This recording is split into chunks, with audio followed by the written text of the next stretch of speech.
Hi good evening. ഞാൻ ഇന്നെടുക്കാൻ പോകുന്നത് ഇൻട്രൊഡക്ഷൻ ടു പോളിനോമിയലാണ്. What is introduction to polynomial? Polynomial is actually a small chapter. പക്ഷേങ്കിലും ഇതിൻ്റെ അകത്ത് വരാനുള്ള ക്വസ്റ്റ്യൻസ് എന്ന് പറഞ്ഞാൽ ഭയങ്കര ഡിഫറെൻ്റ് ആയിട്ടുള്ള ക്വസ്റ്റ്യൻസ് ആണ്. അപ്പോൾ നമ്മൾ ഒരു type of method of questions മാത്രം ചെയ്തിരുന്നാൽ നമുക്ക് പോളിനോമിയൽ കവർ ചെയ്യാൻ പറ്റില്ല. സോ ഞാൻ സെക്ഷൻ ബൈ സെക്ഷനായിട്ട് ഡിഫറെൻറ്റ് ടൈപ്സ് ഓഫ് പോളിനോമിയലിൽ എന്തെല്ലാം ക്വസ്റ്റ്യൻ വരും എന്ന് പറയാൻ പോവാണ്. അതിൻ്റെ അകത്ത് ഫസ്റ്റ് പാർട്ട് പോളിനോമിയൽ എന്താണെന്നാണ്. Polynomial is an algebraic expression ആണ്. ഒരു എക്സ്പ്രഷൻ നമ്മൾ പറയാറില്ലേ x+2, this is actually a polynomial ആണ്. ഇതിൻ്റെ അകത്ത് എന്താണുള്ളത് നമുക്ക് നോക്കാം. ഫസ്റ്റ് വെരിഫൈ ചെയ്യാം. ഒരു വേരിയബിൾ ഉണ്ട് x². ഇതിൻ്റെ അകത്ത് ഒരു അഡീഷൻ ഉണ്ട്, സൈൻ ഉണ്ട് അല്ലേ, ഒരു അരിത്തമാറ്റിക് അല്ലെങ്കിൽ അരിത്തമാറ്റിക് എക്സ്പ്രഷൻ, അതായത് പ്ലസ് ഉണ്ടാവും, മൈനസ് ആവാം, മൾട്ടിപ്ലിക്കേഷൻ ആവാം, ഇങ്ങനെയുള്ള അരിത്തമാറ്റിക്കൽ എക്സ്പ്രഷൻ ഉണ്ടാവും. അതേമാതിരി ഒരു കോൺസ്റ്റൻ്റ് ഉണ്ടാവും. ഇതിൻ്റെ അകത്തൊരു എന്താണ് പറയുക, ഒരു പവറുണ്ട്, അതായത് എക്സ്പൊണൻ്റ് ഉണ്ട്. ഇതിൻ്റെ എക്സിൻ്റെ പവർ എന്താണ്? 1 ആണ്. ആൻഡ് ഇതൊരു പോളിനോമിയലാണ്. ഇത് പോളിനോമിയൽ ആണെന്ന് പറയണമെങ്കിൽ ഒരു കാര്യം കൂടി നിങ്ങൾ നോക്കണം. ഈ വേരിയബിളിൻ്റെ പവർ എപ്പോഴും ഹോൾ നമ്പർ ആയിരിക്കണം. 0 to n നമ്പറിൻ്റെ ഉള്ളിലുള്ള നമ്പർ ആയിരിക്കണം ഈ വേരിയബിളിൻ്റെ എക്സ്പ്രഷൻ. ഒരിക്കലും x² എന്ന് പറഞ്ഞാൽ അല്ലെങ്കിൽ x-2 + 2 എന്ന് പറഞ്ഞാൽ ഇതൊരു പോളിനോമിയൽ അല്ല. ദിസ് ഇസ് ആക്ച്വലി എന്താണ്? -2 ആണ്. It is not a whole number. So this expression can be seen as a polynomial. So polynomial എന്ന് പറഞ്ഞാൽ ഇങ്ങനെയാണ് ഉണ്ടാവുക. ഇനി ഡിഫറെൻറ്റ് ടൈപ്സ് ഓഫ് പോളിനോമിയൽസ് ഉണ്ട്. അതിനെ പറ്റിയിട്ട് പറഞ്ഞുതരാം. എന്താണ് പോളിനോമിയൽ എന്ന് കൃത്യമായിട്ട് പഠിച്ചതിന് ശേഷം നമുക്ക് പോളിനോമിയലിൻ്റെ ഡിഫറെൻറ്റ് ടൈപ്സ് ഓഫ് ക്വസ്റ്റ്യൻസ് നോക്കാം. ഓക്കെ, ഇതിനകത്ത് ഞാനൊരു എക്സാമ്പിൾ പറഞ്ഞുതരാം. ഓക്കെ, ഇപ്പം ഞാൻ ഒരു ക്വസ്റ്റ്യൻ ചോദിക്കാം. 2√2 x-3. അതേപോലെ തന്നെ 2√2x - 3. ഇതിൽ ഏതാണ് പോളിനോമിയലായിട്ട് വരുന്നത്? ഫസ്റ്റ് നമുക്ക് നോക്കിയാൽ രണ്ടും ഏകദേശം ഒരുപോലെയുണ്ട് അല്ലേ? പക്ഷേങ്കിലും ഈ എക്സ് എന്ന് പറയുന്ന വേരിയബിള് എപ്പോഴും എന്താണ്? ഇതിൻ്റെ അകത്ത് √(x) എന്ന് പറഞ്ഞാൽ എന്താ? √(x⁻1/2) ആണ്. -1/2 ആണ്. x⁻1/2 ആണ് √(x) എന്ന് പറഞ്ഞു കഴിഞ്ഞാൽ. അതൊരിക്കലും പോളിനോമിയൽ അല്ല. ഇതിൻ്റെ എക്സ്പൊണൻ്റ് എന്താണ്? 1 ആണ്. So this is considered as a polynomial. Okay, അതേപോലെ x-1^2. This is also A polynomial. കാരണം എന്താണ്? എക്സിനെ റേസ് ചെയ്തിട്ട് ഇവിടെ 1 ആണ്, ഹോൾ നമ്പറാണ് വന്നത്. എക്സ്പ്രഷൻ കംപ്ലീറ്റ് ആണ്. ഇവിടെ ഒരു വേരിയബിൾ ഉണ്ട്, അഡീഷൻ ഉണ്ട്. ഇങ്ങനെ വേരിയബിളും അഡീഷനും ഇല്ലാത്ത നമ്പറിനെ നമുക്ക് പോളിനോമിയൽ എന്ന് വിളിക്കാൻ പറ്റുമോ? പറ്റും. വെറും 5 ആണ്. അതിനാണ് നമ്മൾ കോൺസ്റ്റൻറ്റ് പോളിനോമിയൽ. അല്ലെങ്കിൽ വെറും 3 ആണ്. That is A constant polynomial. Any number can be written as this അല്ലേ? ഇതിൻ്റെ ശരിക്കും എങ്ങനെയാണ് നമ്മൾ എഴുതാൻ പറ്റുക? നമ്മൾ കാണുന്ന സമയത്ത് ഇതിൻ്റെ അകത്ത് എവിടെയാണ് വേരിയബിൾ ഉള്ളത്? ഇതിന് വേരിയബിൾ ഒന്നുമില്ല. പിന്നെ എങ്ങനെയാണ് നമ്മൾ ഇതിനൊരു പോളിനോമിയലായിട്ട് പറയുക? 5നെ നമുക്ക് എപ്പോഴും എങ്ങനെ എഴുതാം? 5 × x⁻0 എന്ന് എഴുതാം. ഓക്കെ, 5 × x⁻0 എന്ന് പറഞ്ഞാൽ എന്താണ്? എനി നമ്പർ (0) ഇസ് 1 ആണ്. ഇത് പഠിച്ചു വെക്കേണ്ട ഒരു കാര്യമാണ്. ഇനി നമ്പർ എക്സിൻ്റെ കൂടെ ഏതെങ്കിലും നമ്പറിൻ്റെ കൂടെ 0 മുകളിലിട്ട് കഴിഞ്ഞാൽ എക്സ്പൊണൻ്റ് ആയിട്ട് വന്നാൽ അതിൻ്റെ ആൻസർ ഇസ് ഓൾവേസ് 1. അപ്പോൾ 5 × 1 എന്താണ്? 5 തന്നെയാണ്.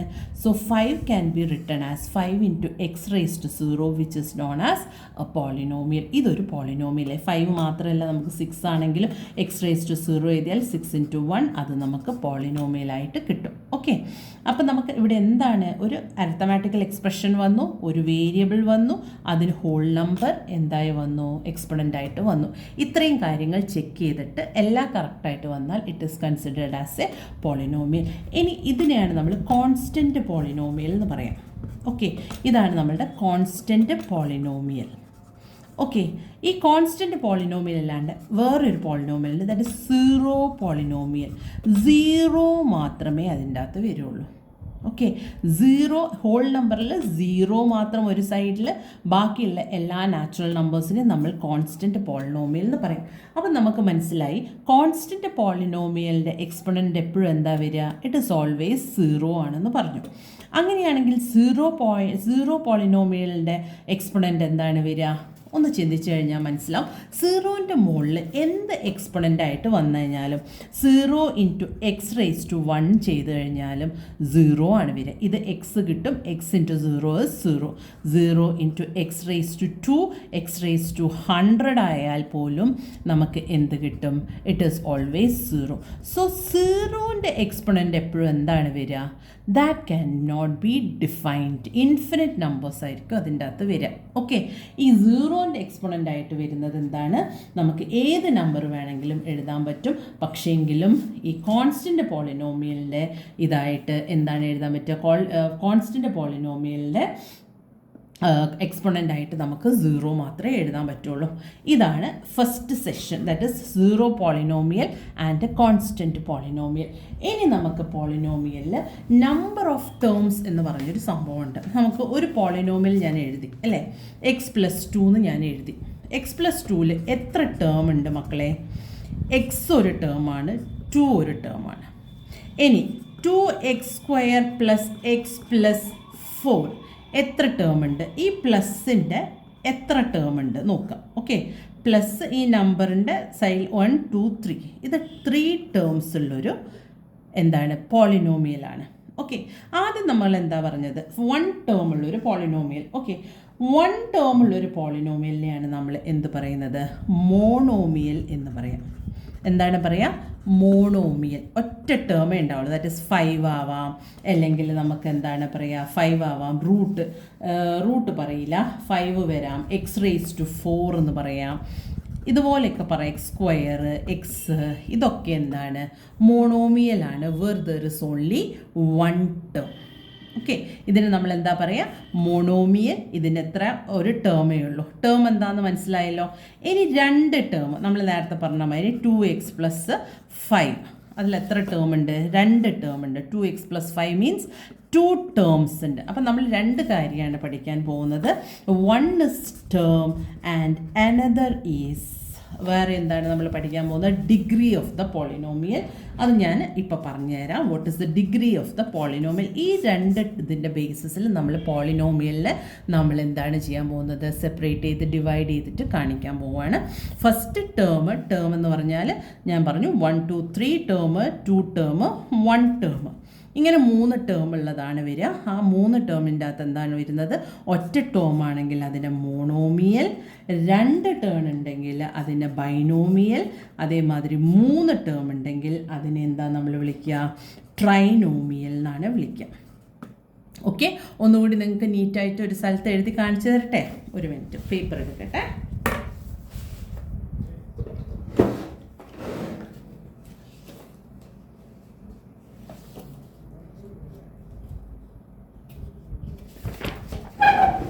Sorry for the delay. ഇപ്പം ഞാൻ പറഞ്ഞു on the basis of term നമ്മൾ എന്താണ് പറഞ്ഞത്? Monomial, that is only 1 x അല്ലെങ്കിൽ 5 x². These are not considered as monomial. പിന്നെ വരുന്നത് binomial, that is 2 terms. Okay, 2x + 1 5x² + 2 ഇതിനെല്ലാം നമ്മൾ ബൈനോമിയൽ എന്നാണ് പറയാം. ഓക്കെ, ഇനി നമുക്ക് മൂന്നാമത്തത് ട്രൈനോമിയൽ, ദാറ്റ് ഇസ് 3 ടേംസ് ഉള്ളതിനെയാണ് trinomial. x² + x + 1 2x + 6x - 5 ഇതെല്ലാം നമുക്ക് ട്രൈനോമിയലായിട്ട് കൺസിഡർ ചെയ്യാൻ പറ്റും. ഓക്കെ, ഇനി നമുക്ക് രണ്ടാമത്തെ ഒരു കാര്യമാണ് ഡിഗ്രി ഓഫ് ദ പോളിനോമിയൽ. ഒരു പോളിനോമിയലിൻ്റെ ഡിഗ്രി എന്ന് പറഞ്ഞാൽ എന്താ മക്കളെ? അതിൻ്റെ ഗ്രേറ്റസ്റ്റ് എക്സ്പോണൻറ്റ്, വേരിയബിളിൻ്റെ മുകളിലുള്ള ഏറ്റവും ഗ്രേറ്റസ്റ്റ് ആയിട്ടുള്ള എക്സ്പോണൻറ്റിനെയാണ് നമ്മൾ എന്ത് പറയുന്നത്?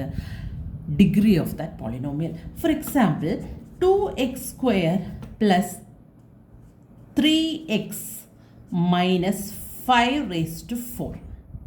Okay, what is the degree of the polynomial? ഞാൻ പറഞ്ഞു എക്സ്പൊണൻ്റ് ആണ്. എക്സ്പൊണൻ്റ് 2 ഉണ്ട്, 4 ഉണ്ട്. ഒബ്വിയസ്ലി നമ്മൾ 4ൻ്റെ അകത്തേക്കാണ് കണ്ണു പോവുക. പക്ഷെ നിങ്ങൾ നോക്കൂ, ഇത് വേരിയബിൾ ആണോ? ഇറ്റ് ഇസ് എ കോൺസ്റ്റൻറ്റ് അല്ലേ? 5 എന്ന് പറഞ്ഞാൽ ഒരു കോൺസ്റ്റൻ്റ് ആണ്. ഞാൻ പറഞ്ഞിട്ടുണ്ട് ഡിഗ്രി ഏറ്റവും വേരിയബിളിൻ്റെ ഏറ്റവും ഹയസ്റ്റ് എക്സ്പൊണൻറ്റിനെയാണ് നമ്മൾ ഡിഗ്രി ആയിട്ട് കൺസിഡർ ചെയ്യുക. ഓക്കെ, അപ്പം ഇവിടെ degree of this polynomial is actually 2. മനസ്സിലായോ? Degree of this is actually 2. ഇനി ഡിഗ്രി ബേസിസിൽ നമ്മളുടെ പോളിനോമിയലിനെ ഡിവൈഡ് ചെയ്യുന്നുണ്ട്. നോക്കാം. 1 ഡിഗ്രി, അതായത് വെറുതെ x+2, ഇതിൻ്റെ അകത്ത് ടേംസ് ഒരു പ്രശ്നമേ അല്ല. നിങ്ങൾ എന്ത് എഴുതി കഴിഞ്ഞാലും ഡിഗ്രി നോക്കാൻ പറഞ്ഞാൽ ഇതിൻ്റെ എക്സ്പൊണൻസ് മാത്രം നോക്കിയാൽ മതി. ഇതിൻ്റെ അകത്ത് എക്സ് എന്ന് പറഞ്ഞാൽ എന്താണ്? വേരിയബിളിൻ്റെ എക്സ്പൊണൻ്റ് ഇസ് 1. ഈ 1 ഡിഗ്രി വരുന്നതിന് എന്താണ് നമ്മൾ പറയുക? കഴിഞ്ഞ കൊല്ലം പഠിച്ചതാണ് ലീനിയർ പോളിനോമിയൽ. ഡിഗ്രി 1 ആണെങ്കിൽ ഇറ്റ് ഇസ് ലീനിയർ പോളിനോമിയൽ. ഇനി x² + 3x + 6, ഇവിടെ ഡിഗ്രി എന്താണ്? Degree is 2. That is quadratic polynomial. Okay, ഇനി നമ്മളുടെ അടുത്തതാണ് cubic polynomial. Obviously x³ + something, x³ + 5 cube. This is cubic polynomial. Okay, ഇതിൻ്റെ സ്റ്റാൻഡേർഡ് ഫോം എന്താണെന്നറിയോ? ax + b first ലീനിയറിൻ്റെ, പിന്നെ വരിക ax² + bx + c. ഇത് ക്വാഡ്രാറ്ററലിൻ്റെ. അടുത്തത് ax³ + bx² + cx + d. This is cubic polynomial. ഇങ്ങനെയാണ് നമ്മളുടെ സ്റ്റാൻഡേർഡ് ഫോം. പക്ഷേ ഇതെല്ലാം വരണം എന്നൊന്നുമില്ല. ഇതിൻ്റെ അകത്ത് ax² എന്ന് മാത്രം പറഞ്ഞു കഴിഞ്ഞാലും ദിസ് ഇസ് ക്വാഡ്രാറ്റിക് പോളിനോമിയൽ. എങ്ങനെയാണ് അതുണ്ടാവുക? ax² ആണെങ്കിൽ +0x + 0. ഓക്കെ, ഇങ്ങനെ ഉണ്ടെന്ന് കൺസിഡർ ചെയ്യാൻ പറ്റും നമുക്ക്. ബട്ട് ഇങ്ങനെ എഴുതി കഴിഞ്ഞാലും we have to understand that the degree is 2 and this is a what quadratic polynomial. ഇപ്പം നിങ്ങൾക്ക് പോളിനോമിയലിൻ്റെ അർത്ഥം മനസ്സിലായോ? എന്താണ് പോളിനോമിയൽ എന്ന് പറഞ്ഞു? ബൈനോമിയൽ എന്താണ്? On the basis of terms. പോളിനോമിയലിനെ നമ്മൾ എന്തൊക്കെ ഡിവൈഡ് ചെയ്തിട്ടുണ്ട്? പോളിനോമിയൽ, കോൺസ്റ്റൻറ്റ് പോളിനോമിയൽ ഉണ്ട്, 0 പോളിനോമിയൽ ഉണ്ട്. അല്ലാതെ തന്നെ ടേംസിൻ്റെ ബേസിസിൽ നോക്കുകയാണെങ്കിൽ നമുക്കതിൻ്റെ അകത്ത് മോണോമിയൽ, ബൈനോമിയൽ ആൻഡ് ട്രൈനോമിയൽ ഉണ്ട്. On the basis of degree it is linear polynomial, quadratic polynomial and cubic polynomial. ഇനി 0 പോളിനോമിയലിൻ്റെ എപ്പോഴും എക്സ്പൊണൻ്റ് എന്തായിരിക്കും? 0 പോളിനോമിയലിൻ്റെ ഇൻഡിഫിനിറ്റ് ആയിരിക്കും. ഏത് വേണമെങ്കിലും 0 പോളിനോമിയൽ എഴുതാൻ പറ്റും. കാരണം 0 × x⁻1 എഴുതിയാലും 0 ആണ്, 10 എഴുതിയാലും 0 ആണ്, ഏത് നമ്പർ എഴുതിയാലും. So it is not defined. But for a constant polynomial the exponent is always 0. ഇത്രയും കാര്യങ്ങൾ മനസ്സിലായല്ലോ. ഇനി അടുത്ത ക്ലാസ്സിൽ split in the middle terms എന്താണെന്ന് പറഞ്ഞുതരാം. ഓക്കെ.